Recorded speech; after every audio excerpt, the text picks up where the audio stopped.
Welcome to Stay Wavy TV. Enjoy and ride the wave. Netflix's CEO confirms that James Gunn's Superman movie underperformed at box office last year. So shout out to the Direct for reporting this. Netflix's CEO Ted Sarandos has given new insight into Superman's digital release rollout.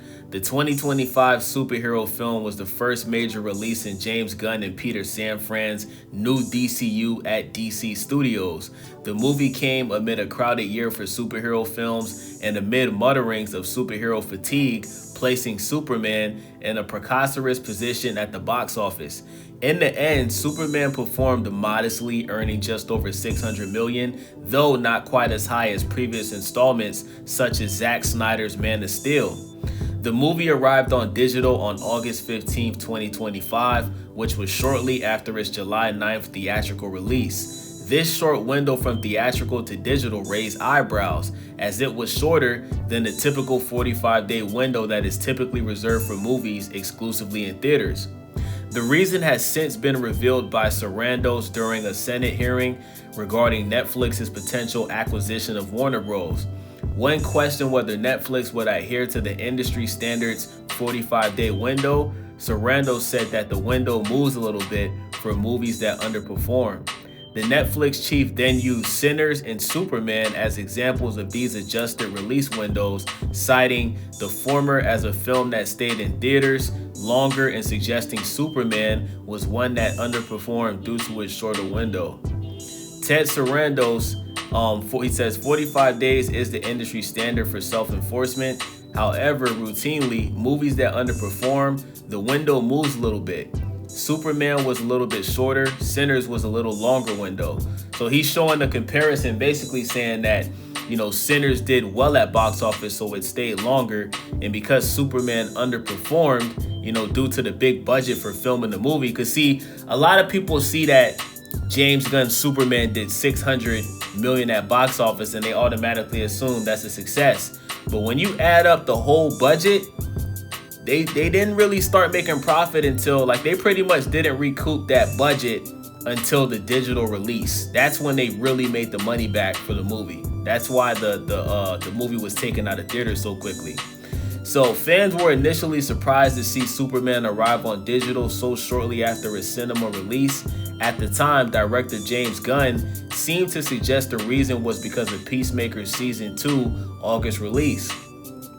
So James Gunn was capping. James Gunn was trying to save face instead of just admitting that the movie underperformed, right? He pretty much used Peacemaker Season 2 as a scapegoat. So Gunn told Screen Rant the reason was very complicated, but that he wanted everyone to be able to see Superman even if they couldn't make it to a theater before Peacemaker. Now with Sarandos' comments in the mix, it appears Superman was pulled from theaters early for a combination of reasons, including that it didn't perform as well at the box office as hoped. Superman stars David Corenswet as Clark Kent, Rachel Brosnahan as Lois Lane, and Nicholas Hoult as Lex Luthor. The movie takes place in the early years of Superman's career as a hero as he tries to reconcile his human and Kryptonian heritage. The new DCU film was the first major live-action release from DC Studios and will be followed by a sequel in 2027, Man of Tomorrow. I love the fact that Man of Tomorrow was coming out so quick, right? Think about this, guys. We have to wait 5-6 years for the Batman Part 2. Superman just came out last year and the sequel is going to be coming out 2 years later. I love that, right? Do I like James Gunn's Superman better than Zack Snyder's Man of Steel? Hell no. Do I like David Corenswet's Superman more than Henry Cavill's Superman? Hell no. But I do appreciate the fact that they're not going to make the fans wait for a sequel, because you never know. Maybe I'll like the sequel more than last year's Superman. You never know. So, yeah, Netflix confirmed that this movie flopped, man. It underperformed. They probably didn't recoup their money from the movie until it was released on digital. And,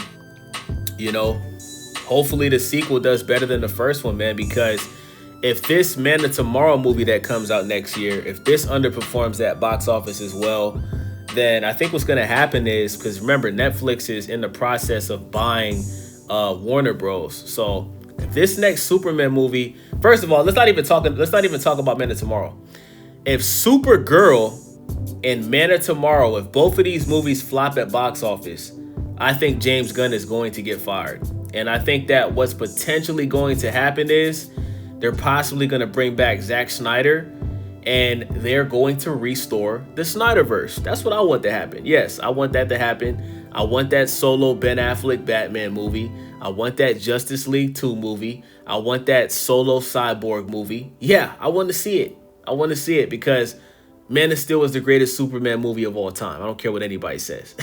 So with that being said, it's your boy Wavy, Stay Wavy TV. Make sure y'all subscribe, thumbs up the video, click that hype button, and let me know what you guys think about this in the comment section. It's your boy Wavy. I'm out. Welcome to Stay Wavy TV. Enjoy and ride the wave. Welcome to Stay Wavy TV.